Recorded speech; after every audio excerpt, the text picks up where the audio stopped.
Malola voi.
𝚟𝚒𝚙𝚢𝚅, Shalom. It is with great joy that we invite you to join the Global Kingdom TV channel's first ever trip to God's Holy Land, the land of miracles, the land of Israel, the land of the Bible.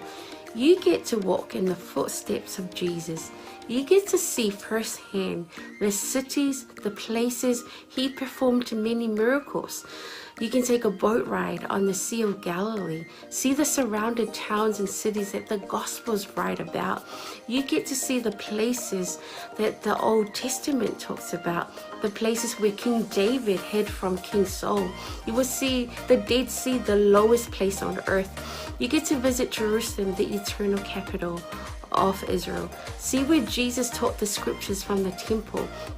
You get to pray at the Western Wall, a remaining of the temple. You will get to see where Jesus was once buried and realize he's no longer here because he has risen and he is alive and he's soon coming back for you and I. The journey to Israel will affirm your faith in him. It will confirm the teachings that we read about in the Bible. It will give you a deeper understanding of the Bible. It will help us in our journey of faith here on earth. And I encourage you, take this journey. It will change your life. It changed mine. God bless. Shalom, shalom. Talofa Samoa na tunu pele. Ia fa talofa antu le fiafi ngo suala ulu pulfo matamua sa longa ifo fanga ia palauri ia ile sanga tasi le lua afe su fitu male lua afe su valu ia sa ia sa no malanga tua isa la elu sa mola tunu pele o te faftaile tua na vano le lei ia tonu fo lo ia te oese la ngona fa pena na ifia alu pa ia pro no le tua ia ele se taimi po talo fo ile tua mo se taimi ia le mi le lua afe